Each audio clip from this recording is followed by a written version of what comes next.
Mexicans in the United States are honest and hardworking people. They're persons that are decent, that respect family, life and community, and that respect the law. As such, Mexicans deserve everyone's respect. We recognize and respect the right of either country to build a physical barrier or wall on any of its borders to stop the illegal movement of people, drugs, and weapons. Donald Trump and Mexican President Peña Nieto after their meeting today. And let's bring in our panel. Steve Hayes from the Weekly Standard, Amy Walter of the Cook Political Report, Fox News media analyst and host of Fox's Media Buzz, Howard Kurtz, and syndicated columnist Charles Krauthammer. Well, Charles, it seems to me that Trump was taking quite a risk today holding this meeting with the Mexican president with so little preparation. Peña Nieto could have roasted him, but in fact it was respectful, it was diplomatic, and it put Trump on the international stage. Do you think it'll help him? Yes. He took a risk and he pulled it off. Look, the big negative about Trump, the thing that the Clinton campaign plays on, is the fact that it's hard to imagine him as president. Being presidential is the thing he's been trying to do. His staff has been trying to get for him for the last 6 months. Now here he is standing on the world stage with a world leader. This is a big step. He not only held his own, I think in some ways he sort of dominated. The Mexican president was rather defensive, asking for respect. Trump, I thought, spoke well. And then if you noticed at the very end when they took questions, it was Trump who took charge. He's sitting in the palace of the president of Mexico. This never happens. Normally, it's the host who picks the journalist. Trump took charge naturally, walked off the stage as the dominant guy. He pulled it off. I think he really helped himself. I'm going to ask the control room, put up the still picture that I asked for, because it seems to me that this is one of the big takeaways from this meeting today. Maybe. There it goes. And it seems to me that this is kind of worth its weight in gold, Steve. I mean, there you have President Peña Nieto and, as Charles says, almost like an equal, Donald Trump on a presidential stage. Interestingly enough, after the meeting, in the news conference, Trump said that, yes, they discussed the wall. They did not discuss how to pay for it. On the other hand, I will tell you that the presidential spokesman for Peña Nieto just put out word that, in fact, the Mexican president told him that Mexico would not pay for it.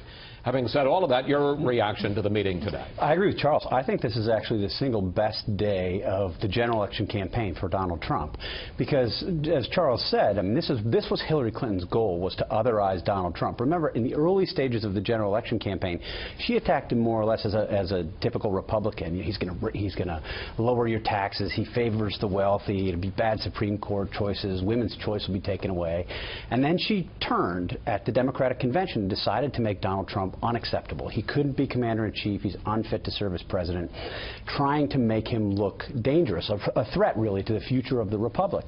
And what you saw today was Trump not only standing with a would-be ally, or an ally, a traditional ally, but an ally whose citizens he's basically attacked again and again and again for the better part of the last year, and to pull it off, and to seem calm and rational and reasonable. Does the fact that Trump said they didn't discuss who was going to pay for it, and Peña Nieto's spokesman says they did, does that make a difference? Of course it makes a difference, but it doesn't matter nearly as much as the picture you just showed and the broader news coming out of there. I think it'll actually matter. This appearance down there will actually end up mattering a lot more than what we hear tonight in the speech. Well, let's talk about that, because Trump's hard line on immigration helped him big time during the Republican primaries.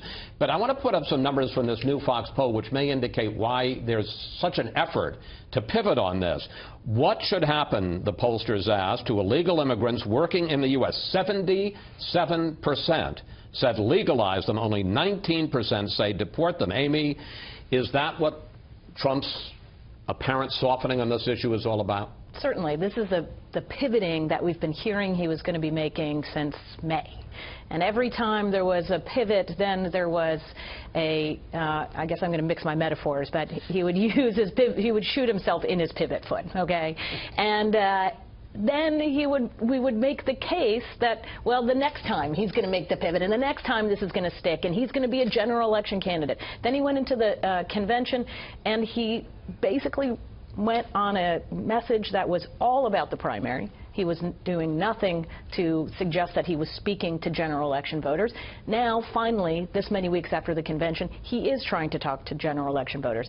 I agree with both of my colleagues here that going down there was a big risk, but it was a risk that looks like it has paid off. The question I think that so many voters have, especially the voters I talk to, is whether this is going to stick. Is the Donald Trump we saw down in Mexico today, the one who looked presidential, the one who seemed to be commanding the stage, the same person we're going to see a week from now or a few days from now? And many voters have concluded, at least the ones that I've been listening to, that it's just not going to change. Ultimately, the person that we saw before this meeting, before the primaries, during the primaries, is the person that we're going to see throughout the rest of the campaign. Well, what we're going to see first is a speech later tonight, the much ballyhooed speech in which Trump is going to lay out his immigration plan. Howie, from what we've heard over the last week, not only from Trump, but from all of his top advisors, his running mate, what do you expect to hear tonight? Well, first, I'm trying not to fall off my chair hearing Charles Krauthammer and Steve Hayes say positive things about Donald Trump. So he must have really had a good day. Right. And it shows his gambler's instinct, his showman's instinct, and taking a kind of risk that you never see Hillary Clinton taking in this campaign. As far as the speech tonight, I think even though there's been a lot of messiness and different surrogates sending different messages, I mean, Mike Huckabee, a top Trump surrogate, said on my show Sunday that Trump realizes it's utterly impractical to try to deport 11 million people to just round them up. That's not going to happen. Indeed, that's not going to happen, I believe. But I think we'll hear a lot of tough talk about the wall and back taxes, and this is an amnesty. But by meeting with Peña Nieto today and pulling this off, the fact that Trump will, in effect, probably, in my view, confirm that there isn't going to be any mass deportations, I think will become the secondary story, and so it won't hurt him as much. Yeah, I want to ask you about that, because when I was talking to Kellyanne Conway, the new campaign manager, over the weekend, she basically was saying, look, we're going to build the wall, we're going to set up all these things, E-Verify, all these various measures, we're going to get rid of the bad guys, almost like we're going to put off the issue of what happens to legal immigrants until we see where we are. Will that work, and will that be enough for his base supporters? I'm not sure that his base has anywhere else to go at this point. If you feel really, really strongly about the issue of illegal immigration, you are probably for Donald Trump. And at the same time, what he's trying to do is expand that base of people who think that the idea of kicking 11 million people out, even though they're here illegally, was crazy, who were fearful of Donald Trump being a hothead on the international stage. So this could turn out to be not just a good day for Donald Trump, but something that doesn't necessarily bring him a lot more Latino votes, but other kinds of voters as well. Real quick, Steve? Yeah, I mean, I think he's not likely to lose a ton of people, but I do think it will matter to some people in his base for whom illegal immigration is the signature issue. The bigger question is whether he erodes his brand as being this tough guy, outspoken, say anything, sort of damn the consequences guy, and I think that's probably the bigger risk.